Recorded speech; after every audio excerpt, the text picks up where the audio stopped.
Yo, what's up guys? Bill here, Classic Rock and Metal Review. Just getting warmed up here by the fire. As you can see, we're all ready for the holidays. Finally, up in this bitch. Got a little tree back there, and as you can see, time for some monthly haul stuff. Last month, this is actually November's haul.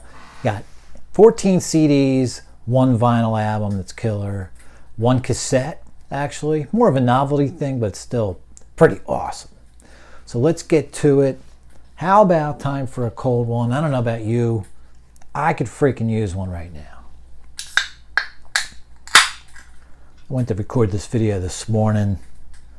Work got in the way once again. So here we are, 9 hours later. Going with some Fegley's. Get this name right here. Oh, sorry to leave you out of that. It's not Mad Elf. Must be their take on it. Sadly, for entertainment purposes, my pores are getting good, not dripping all over me. Rude Elf's Reserve. Fegley's, they're from Pittston, PA. Not sure exactly where that is. Central PA, I believe, if I had to guess.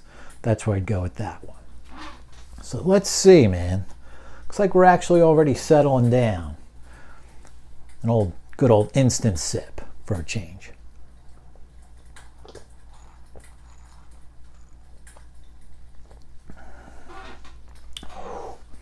Oh, that's dangerous. Hard to put my finger on this taste, man. Must be good. I don't usually do 2 sips right back to back. All right, let's get to it. Let's get to it. Sorry to bore you a little bit there. Merry Christmas, Happy Holidays. Hope everyone's doing great. Let's see what happened in November. First of all, I got to tell you, all these CDs I'm about to show you were $2 or $3. Not even 3. I think 2 or less than $3 kind of thing. This one record store I go to, it's Bargain Bin's got thousands of things. Went there, I was only there a few months ago. It usually takes longer than that for their Bargain Bin to stock back up. But damn if I didn't come home with, I think, 9 things out of there. And they run it buy 2, get 1 free. So these are all $4. If you do the math, under $3. But let's get going. Got some Traffic. Shootout at the Fantasy Factory. 1973 album, which I have on vinyl back there and probably only listened to once or twice. Got it maybe 5 years ago. Cool having it on CD. Finally having it on CD, I should say. Got a good listen to this driving a couple of weeks back. It's a good album. I mean, they don't really do anything bad. Honestly, I think Low Spark's better. That's probably pretty obvious. But also, I think the next album, is it Where the Eagle Flies, I think it's called, is probably better than this too. I don't know, actually. This is probably more consistent all the way through.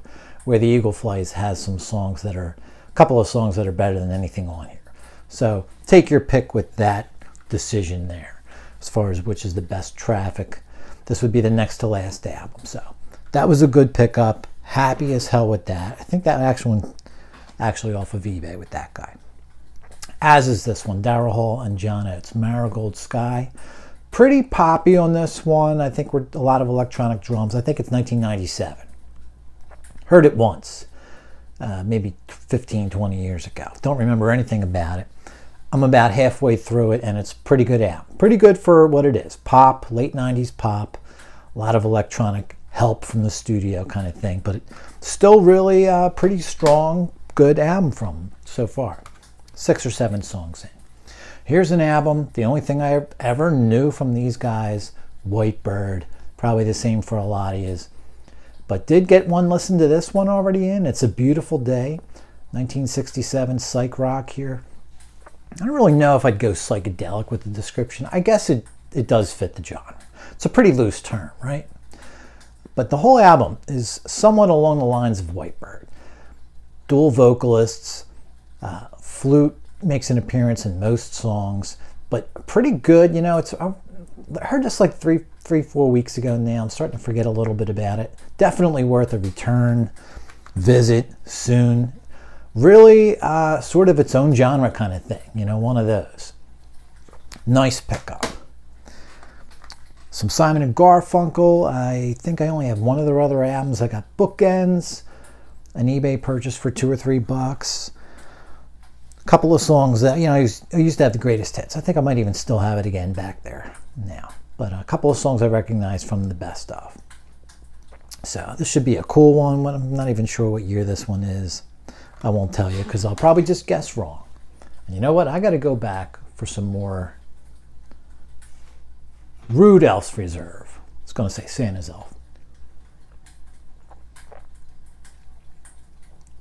Oh, man. Season's Greetings. Here's one. I used to have one album from this dude, just called Cocker. So here's his most famous album, most popular. Joe Cocker, Mad Dogs and Englishmen. I never even realized that that is a soundtrack to a movie. Never knew that. It's a double CD. There's an expanded edition out there. This is just the regular version. So I'm good with just the regular version since I don't even know it at all, other than all the songs that were on the radio, which I think is at least 2 or 3. So this should be a cool one to check out. I haven't gotten into this one yet. Joe Cocker. Country music. I'm not a huge fan, but I'm starting to get a little more into it. However, you know what? This is already 41 years old.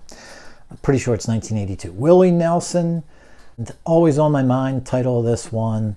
One of a couple of songs that, well, he wrote that song, but there's a couple of other songs on here I think are cover songs. Haven't listened to this yet. You know what? If you're going to have a country album, as good a place as any to start, because I really don't think I have anything back there considered country. Maybe 1 or 2 things that are borderline. So this should be fun to check out.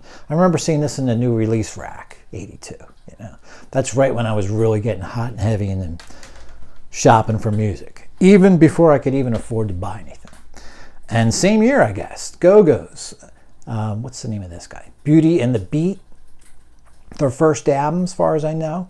And I just listened to this today, actually. It's pretty good, Our Lips Are Sealed, great pop song. Love that tune. But the rest of the album's pretty good. These guys started out pretty punky, late 70s. Still got some of that going on here, more than I expected them to have.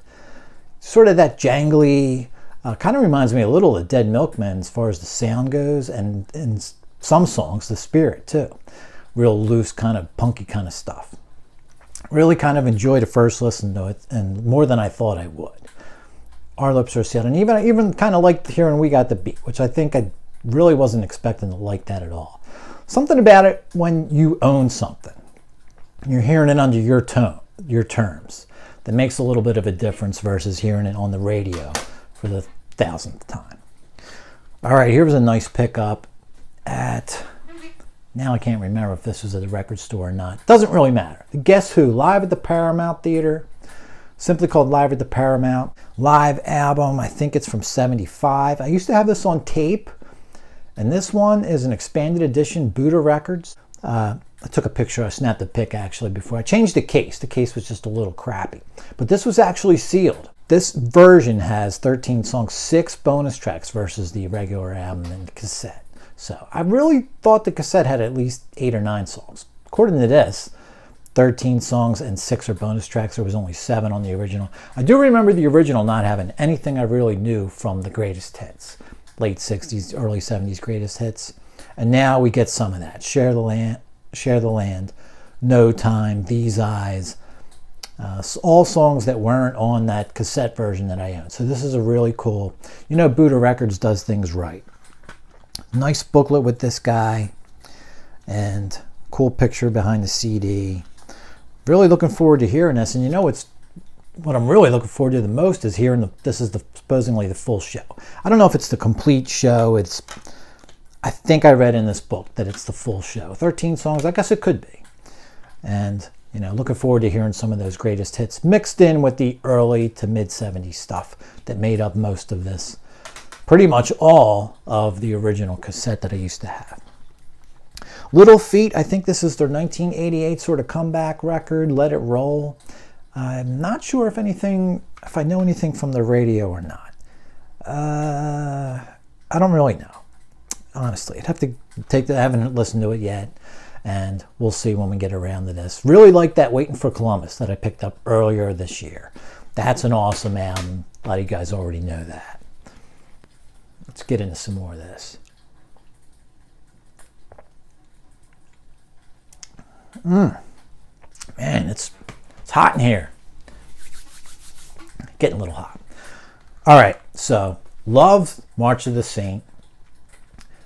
Love You Long Time earlier this year. So let's move on to Delirious Nomad. I snapped this up right away back in the day.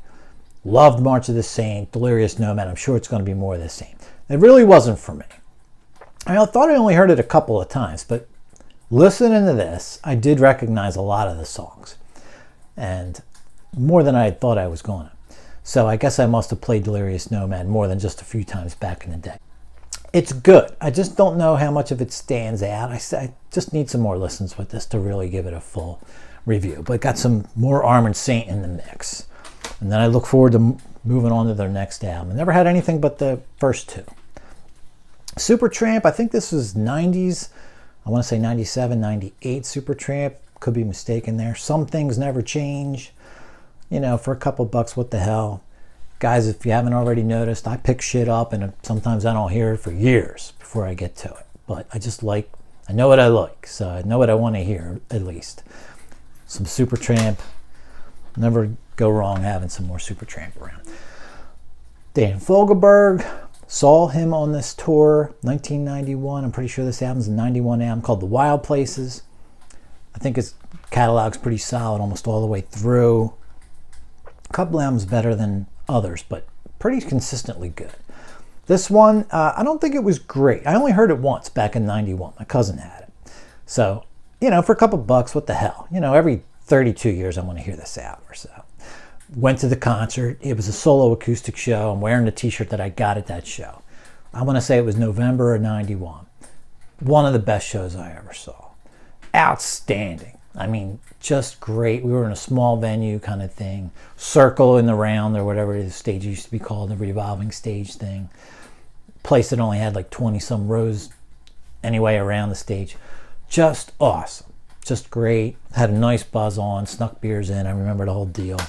Ended up sitting right next to my friend's mom from down the street. This is a venue that's like 25 miles from our house, just by coincidence.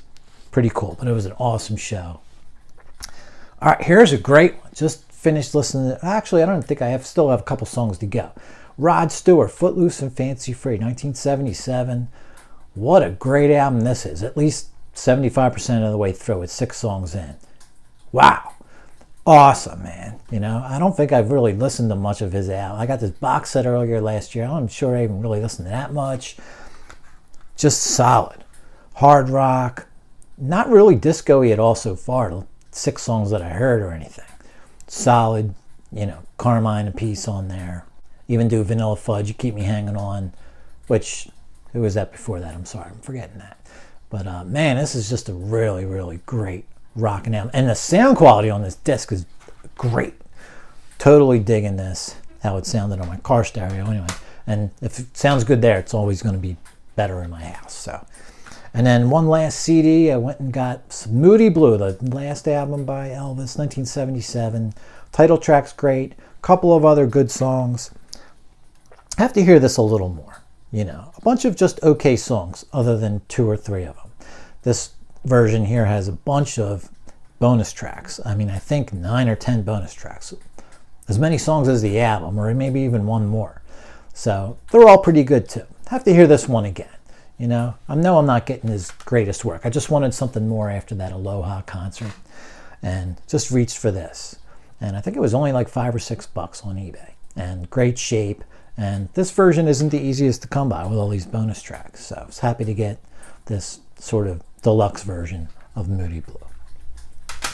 All right, let's move on to our one. Actually, let's just go to the one cassette. It's kind of a novelty thing.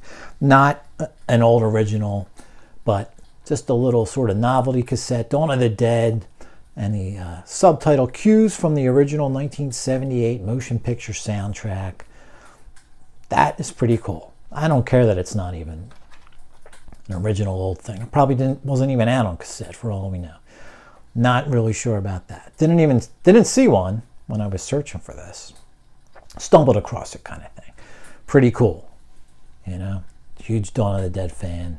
Love having that. I like how they threw the old vintage looking sticker on there, even though it's not a vintage thing. Horror, like you used to see on the old VHS boxes. Pretty cool little keepsake to go up on my Dawn of the Dead shelf. One more thing to talk about.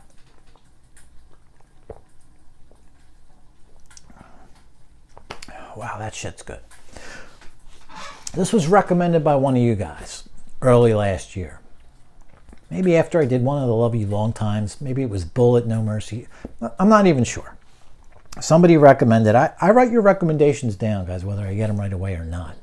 This one I just got around to getting in November. The CD's crazy, $60, whatever, $100. So went for the vinyl. This band called Sound Barrier, Total Control. Totally loving it. Should be the name of this album. Really love this record. Probably listened to it 3 or 4 times just in the past couple of weeks. And I am going to get that CD eventually. Great one. Thinking about doing a full, complete review of this album. You know? So keep your eyes out for that. I'm going to try to get to that really soon. I don't know if you've been noticing, but whenever I do an episode, I try to follow it up with a review related to that episode. So if it's a video update, video review comes next kind of thing, that's pretty much going to be a pattern. These holidays might throw us off a little bit, but I'm going to shoot for a review. Los Angeles-based Sound Barrier. This album, I think, is 1983. Not sure when they formed. I want to say 80 or 81. First all African-American metal band signed to a major contract. And man, this record is great. Someone, well, I forget who he was. I'll give you a shout out next time. Good recommendation. Fantastic. Loving it. Just great work. I mean, these guys are a little bit of Rush sounding here and there. You got some basic sort of metal, but really fantastic bass playing in there. You know, little dashes of progressive rock in there, sort of mixed in. Progressive metal, if you want to call it that. Your straight up metal.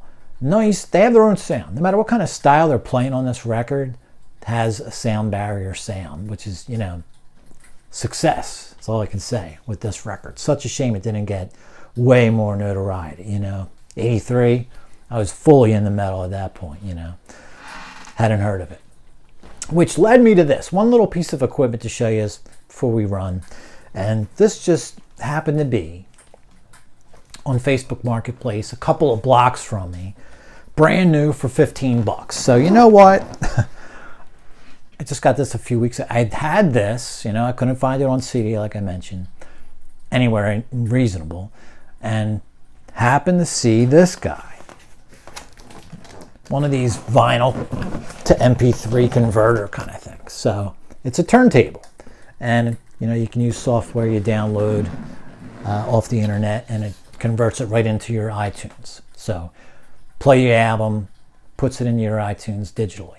So I'm going to try that with Sound Barrier once I get around to hooking this thing up. So just had to work on my internet connection for a couple days, or else I would have had that done by now. So at some point, I'll let you know how this works. Guys, this was brand new, $15. It wasn't brand new. The guy looked like he had pulled it out of the box and put it right back in, kind of thing. So let's just see what happens. I'll let you know. Maybe you guys can tell me how it's going to work. So guys, that's pretty much it for this monthly haul. 16 things altogether. Sound Barrier is awesome. Look for a review for them. Also, I think coming up next, these were the basic commercial releases, obviously nothing bootleg. Coming up next, we'll do my favorite commercial CD pickups of 2023. Sound Barrier review, hopefully to follow that one. Guys, happy holidays, Merry Christmas, and cheers.